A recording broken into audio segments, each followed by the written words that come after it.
기도하겠습니다. 좋으신 아버지 하나님, 오늘도 우리에게 이 아침을 허락하여 주시고, 말씀을 묵상하며 이 하루를 출발할 수 있게 하시니 감사를 드립니다.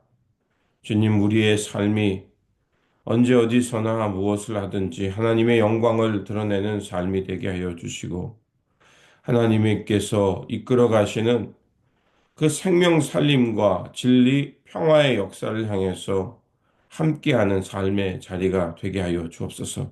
무엇보다도 전능하신 여호와 하나님이 우리와 함께 계심을 믿고 세상 도전과 또 세상 그 장애 속에서도 우리들이 그것을 뚫고 일어나 하나님 나라를 이루어가는 하나님의 거룩한 백성들, 사명자들 되게 하여 주옵소서.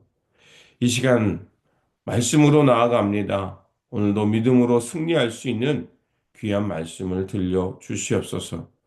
우리 구주 예수 그리스도의 이름으로 기도드립니다. 아멘.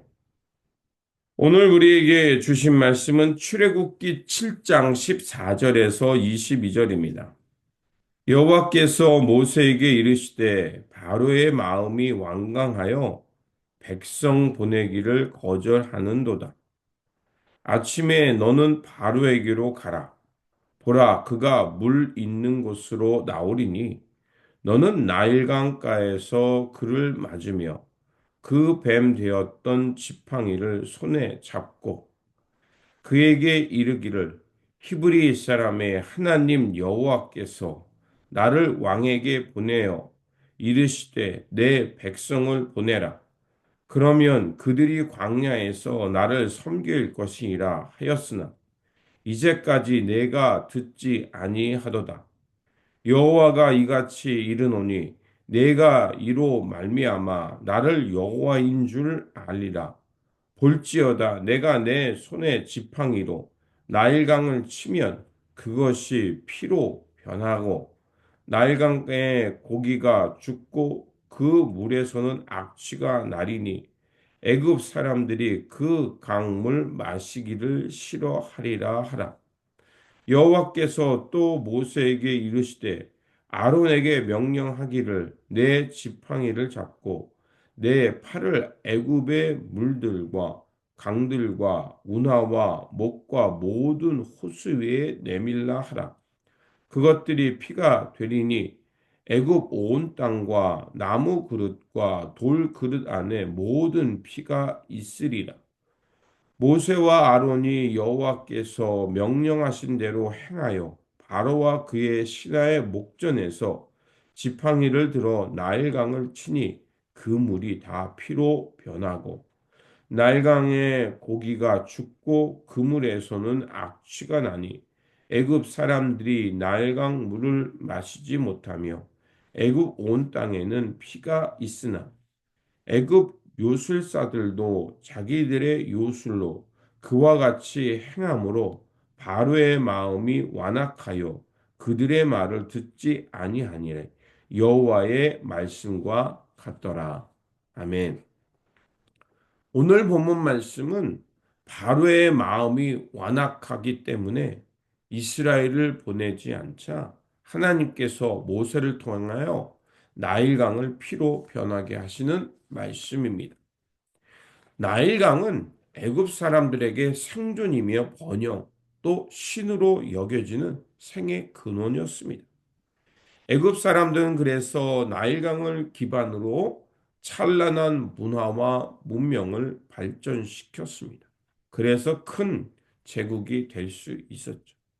하지만 애굽 사람들은 나일강 때문에 하나님이 역사를 일으키는데도 불구하고 하나님을 그 창조주 하나님을 거부하게 되게 됩니다.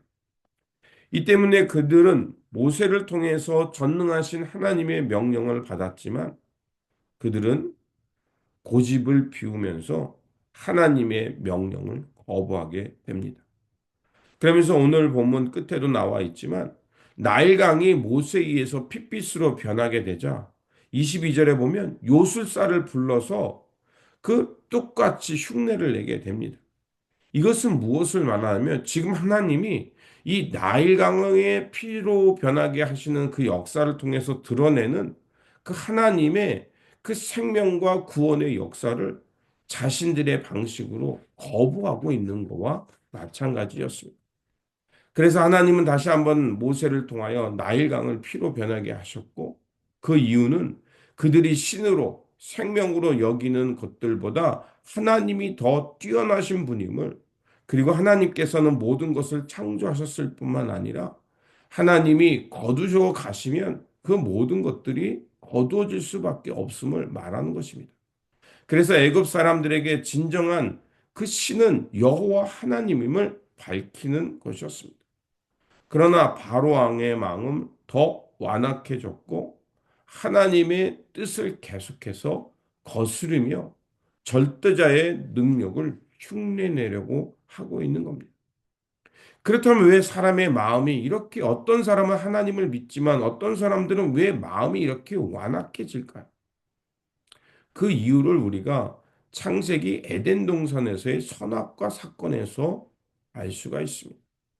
최초의 인간인 아담과 하와는 어떻습니까? 하나님께서 만들어 놓은 동산에서 평안을 누리고 언약 가운데 살아갈 수 있는 사람들이었습니다. 그런데 그들은 굳이 하나님의 언약을 파괴하면서 자신이 하나님처럼, 하나님이 없는 자신들의 동산을 만들고 싶어 하며 되었던 것입니다. 하나님을 경배하며 하나님의 언약을 따라 사랑과 평화, 돌봄의 공동체를 이루기보다는 오히려 자기와 자기만이 신이 되어 모든 것을 독식하고 싶어 하는 인간의 교만과 타락의 모습을 볼 수가 있습니다. 그 결과 그 사람의 욕망은 잘못된 것으로 왜곡되었고 결국 하나님의 언약을 파괴하며 하나님보다 자신이 신이 되려는 생각을 선택하게 된 것입니다. 바로는 모세를 통해 나일강의 피로 만드신 하나님, 그 하나님의 명령과 뜻을 알았지만 순종하기보다는 자신을 더, 자신이 신임을, 자신이 하나님과 같음을 생각하고 그것을 밀어붙였던 것입니다. 그 거짓과 교만, 완악한 마음은 결국 하나님을 경외하기보다는 하나님의 뜻을 거스르면서 하나님을 대적하려고 하는 생각을 하게 되는 것입니다. 그렇습니다. 하나님의 말씀을 듣는다고 모든 것이 순종으로 나아가는 것이 아닙니다. 우리 또한 하나님의 뜻을 알면서도 순종하기보다는 내 성공, 자기 욕망, 자기의 능력을 먼저 따르려는 그런 마음이 일어날 수 있음을 생각해 보아야 합니다. 그러므로 오늘 말씀을 통해 우리가 깨달은 바대로 우리 마음속에도 교만과 어리석음, 완악함이 있는지 돌아보아야 합니다. 하나님의 말씀과 뜻을 분명히 알았음에도 불구하고 우리가 과연 하나님의 말씀에 순종할 것인가, 순종하기보다는 다른 것을 생각하고 있지 않는가 돌아보아야 합니다. 사람은 환경과 또 많은 주변의 사람들에게 영향을 받습니다. 오늘 나는 나에게 가장 큰 영향을 주는 그것들이 무엇인지 생각해 보시기 바랍니다. 바라옵기는 우리가 이 사순절을 시작하는 이 시간 속에서 하나님의 말씀이 먼저 생각나고 하나님의 뜻을 먼저 분별하려고 노력하는 사람들이 많고, 그리고 하나님의 말씀을 듣고 그분의 뜻에 순종하려는 그런 마음이 많아지기를 주님의 이름으로 축원드립니다. 그래서 주님의 뜻을 바르게 알고 하나님 나라, 하나님의 구원의 역사에 충성하는 저와 여러분들이 되시기를 주님의 이름으로 축원드립니다. 기도하겠습니다. 사랑과 은혜가 충만하신 하나님, 애굽의 바로가 완악한 마음으로 주님의 뜻을 거부하며 하나님의 명령을 거슬렀습니다.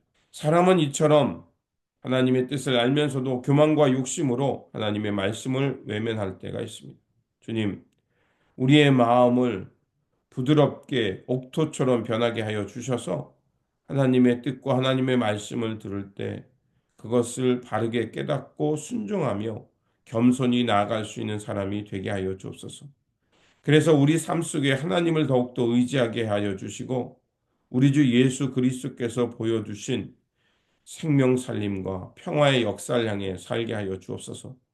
또한 우리의 살아가는 삶의 자리, 우리가 살아가는 삶의 주변이 더욱 하나님의 뜻을 알고 그것을 향해 나아가는 믿음의 삶이 되기를 원합니다. 주님, 우리의 삶을 지켜주시고 우리 삶 속에 있는 교만과 어리석은 완악함을 버리고 주님을 경외하며 주님의 뜻을 따라가는 그 온전한 마음이 많아지게 하여 주옵소서. 오늘도 생명의 길로 인도하여 주시는 우리 구주 예수 그리스도 이름으로 기도드립니다. 아멘.